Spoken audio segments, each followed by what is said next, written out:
welcome. Let me start off with a question for all of you. Who in this room has ever found something in a library? Show of hands. Well, anyone who does, everyone has their hand up, that's good. But if you didn't put your hand up, you found this room and this presentation, which in many ways is an information resource. So everyone in this room has found something in the library. And I want to talk about how remarkable that is. In this library, we have, according to recent ARL statistics, about 12 million items. Electronic resources, microfilm, books, periodicals, tons and tons of things. And so if you've ever found something in here, it means you've looked through 12 million other things and determined that's not what you wanted, and somehow magically come to the material that satisfied your particular information need. And that's really what this talk is about. But let me give a metaphor for how I'm going to talk about finding things. And this metaphor is a story about socks. There's a well-known kind of math puzzle which says that imagine you have a sock drawer and you own 20 pairs of differently colored socks. So, red, green, blue, etc., etc. Maybe some are cat patterned, maybe some are just plain white. And you throw them all in a drawer and you get up one morning and the power's out and you have to get dressed. So you're going to get dressed on the bus, but you can't see in the drawer. And so the question is, since there are 20 different colored pairs of socks, how many socks do you have to take out to guarantee you're going to get 2 of the same color? And the normal response is, oh, well, you have to take out 10 because that will be one of each, or 20 because that will be one of each color, and then the 21st will have to be a repeat of the same color and you'll be able to wear the socks. So I gave this actually as a bonus question on a course I was teaching for liberal arts mathematics, and I was going through and grading the quizzes, and lots of people were getting it. But one person answered 1, and going, well, that's not right, because if you only take out 1 sock, you don't actually even have a pair. So it's a big X, no, wrong, returned it to the student. Later on, they came to my office, and they said, why did you mark this wrong? I said, well, and I explained what I just explained. You have to take 1 of each color, and then the next one will match one of the ones you already had. And they said, oh, no, I bundle my socks together, so I only have to take 1 out. And this is what finding things is about. That task, we bundle the socks, makes it so that you get 2 socks of the same color. And that, in fact, is what I'm going to talk about today, finding things. Finding things like matching socks, and in particular, finding things in libraries. And so the approach I'm going to talk about has, well, first let me introduce myself. I'm James Ascher. I'm a rare book cataloger here at the University of Colorado-Boulder, and an enthusiast for information organization. So that's why I'm giving this little talk. This concept is based to some degree on Durbin's sense-making theorem, but also based on my own experience within libraries. And I break the role of finding, or enabling finding, in the same way that bundling socks enables finding, into 4 steps. And you'll see these over and over again. The 4 steps are get, note, prep, and put. So to repeat, you get the item, you note that it's there, you prepare it for use, and ultimately, you put it where it goes. So how do we understand this? This is much more abstract. I mean, we have a huge staff here in the library who do lots of different, very specialized things. Well, the way I like to try to understand how something as complex as a library and information finding within a library can work is by considering the problem of a crowd. How do you understand what's going on in a crowd? Well, you pick out one person and you kind of follow them. Kind of like watching Family Circus. You know that when little Billy goes and wanders through the neighborhood, and you can kind of get a sense about what is that neighborhood about because little Billy takes a path. In the same sense, we're actually going to examine a sort of worst case monstrous finding problem, which will be as complicated as possible because I want to touch on, or at least pass by all the interesting things in the neighborhood. And so I'm going to walk you through these 4 steps: get, note, prep, input, with specific examples. So let's start with get. This is the very first thing that has to happen. For something to be findable within the library, we actually have to have it in some sense. And this normally begins with desire. Parallel to shopping for socks, to use the central metaphor again. You go, hey, I really need some socks. Somehow this information comes to your awareness, and you go and you look for socks. and you look for the best deal. And you have to go and shop for them and get them home somehow, and you have to make sure they're matched. Library resources, this is driven by the same sort of need and desire. It may be a request from a faculty member. It may be an internal awareness with a bibliographer or someone who works in a subject area that this is in fact an information resource that is needed. But the beginning of the finding equation begins with this need for an item. To use Dervin's model, this is actually the awareness of the gap. There is an information gap currently in the system, which this is in fact not trivial. This is almost the most mystical of the 4 steps, because becoming aware of the lack of is a bit more abstract, I think, than some things. So once we're aware that something's lacking, one of our fantastic selectors and bibliographers will go through and determining whether this fits within our collection and identify where to get it and identify how to get it and what form to get it and all of that information. In this particular monstrous case, we have one selector who's found the material and decided, yes, in fact, this fits with our collection, let's get it. It passes on to acquisitions who will order the book. I know from experience they're extremely diligent in ordering books from obscure countries and languages we don't know. We can track down things from people we don't normally sell information resources or books or periodicals or serials. This in itself is an incredibly detailed and significant process. Once the book has been gotten, has been selected, it is somehow shipped here and arrives within the building. There's some variance in this, but we're examining kind of the most hands-on version. And the material is present. Now, if all 12 million items were in boxes like this, no one would ever be able to find anything. It would be like the sock problem. You want a book on, let's say, cats. How do you find it? You have to look through 12 million items and you stop when you find a book on cats. How do you know if you have one? Who knows? And so if we stopped here, we'd be not doing our job about enabling finding. So the next step is noting. This doesn't really have a parallel with normal people in their socks, unless you keep like a list of the socks you've purchased and where they came from and the style. Which you probably do if you had 12 million socks. I mean, I would. It would be very hard to actually manage such a large and substantial collection of socks. And you have them coming from different sources and you have to pay them off. But the sock metaphor breaks a little bit on this. But the first step of noting is when the material arrives, we note that in fact, oh, we actually wanted to get this, going back to the first step, and we got it, and it's what we wanted, and we paid the right amount, and it got here on time, and a whole slew of things associated with due diligence on the getting process of the material.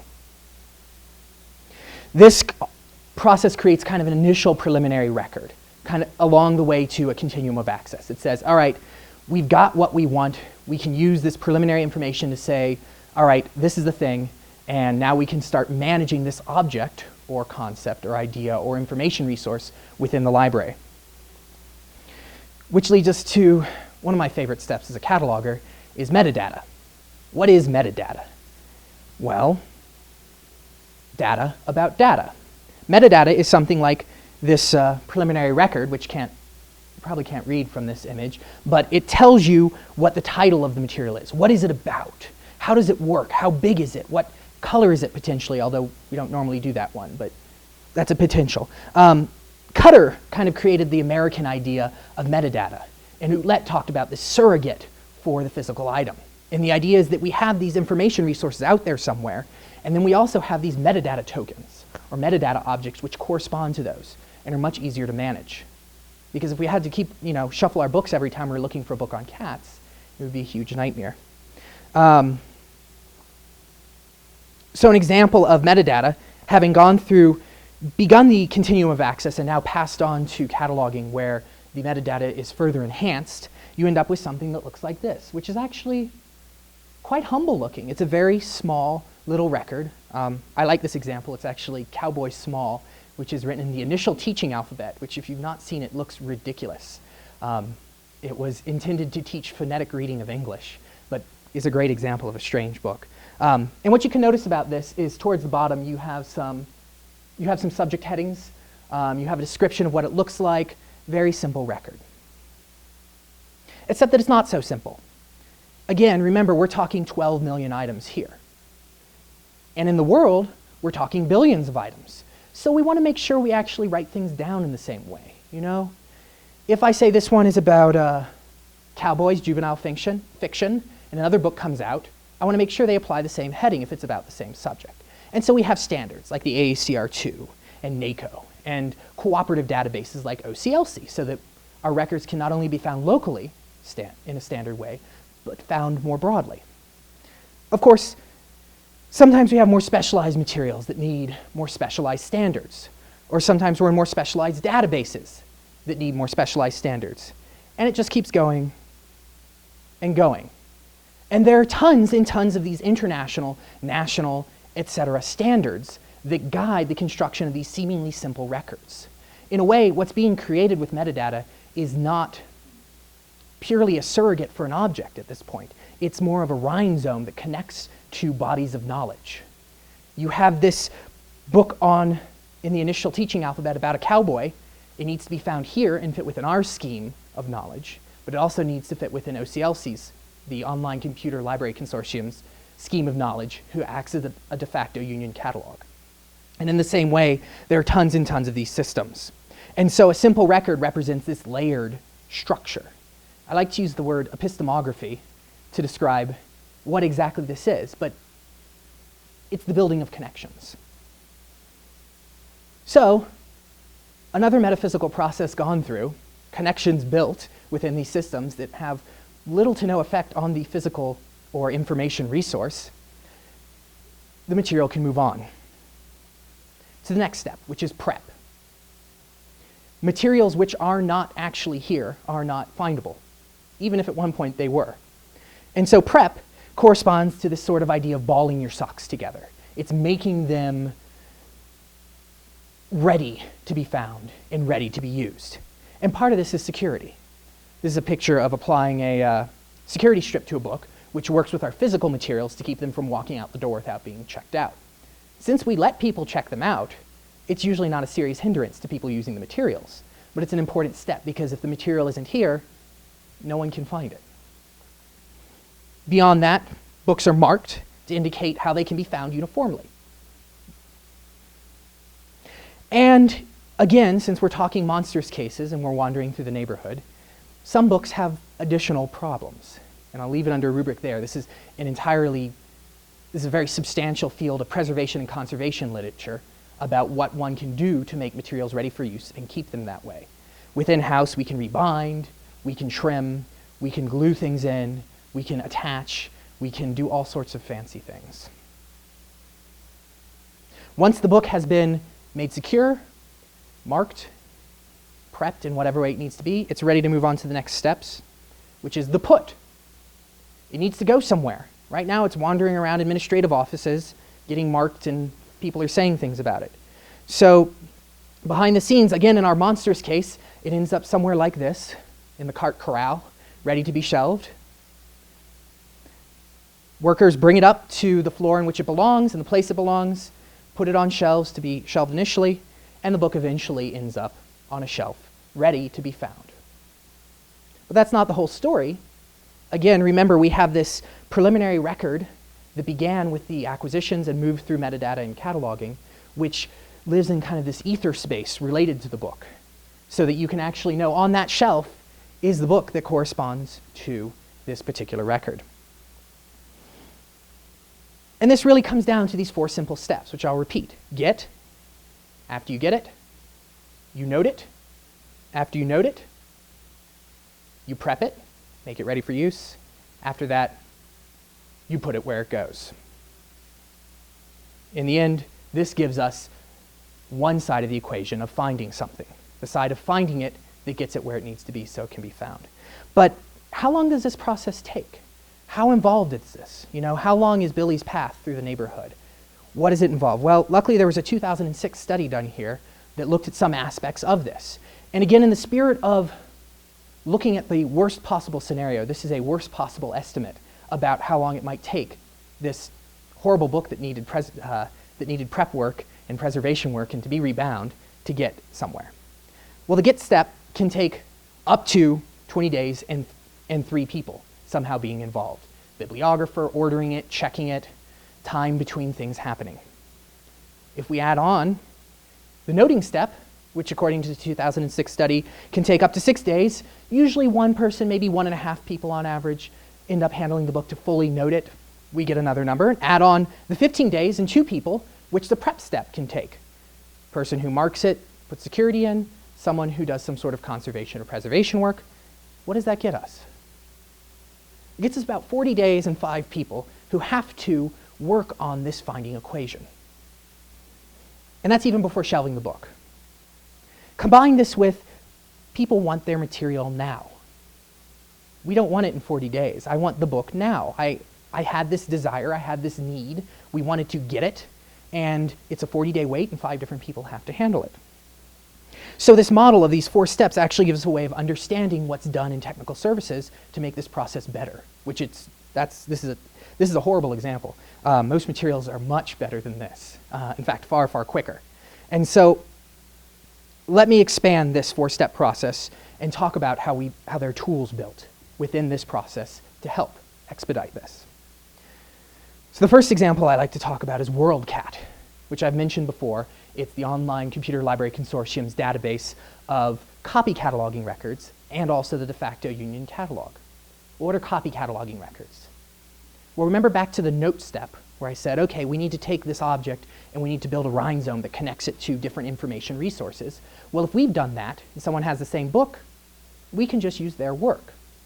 As of last night, WorldCat had over 1 billion different records in it, and so much of what we acquire already has that work done. And so this bypasses some of the noting step.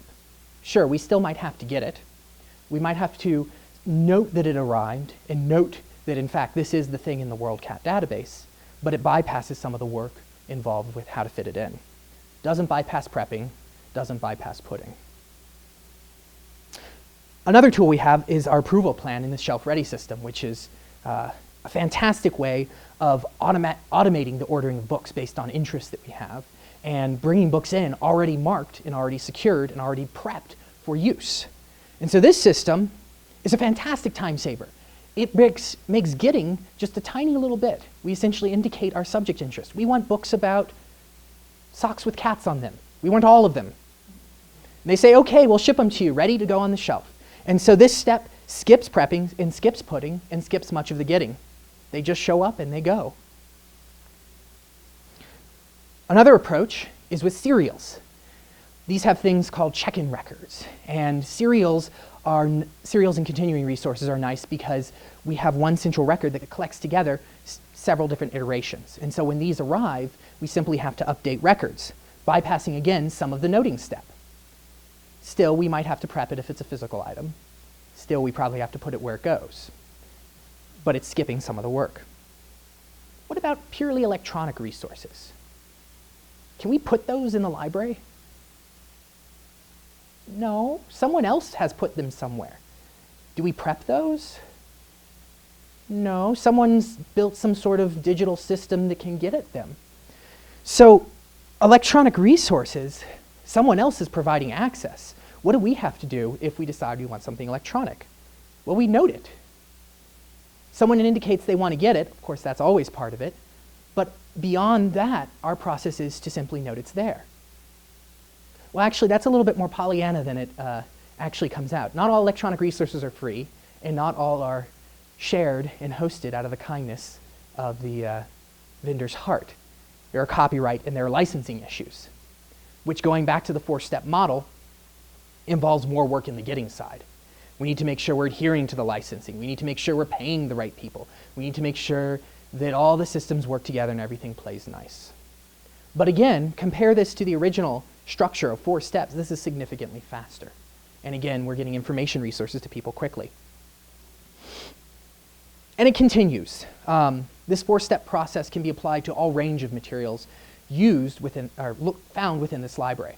We have materials in the standard catalog. We have archival materials, which have encoded finding aids. We have digital materials, which have categorical descriptions for works of art applied to them, and VRA core description, and all sorts of descriptive standards. But these 4 steps provide a structure to examine how exactly these things get here, and to look at how can we do this better and how can we work with these better.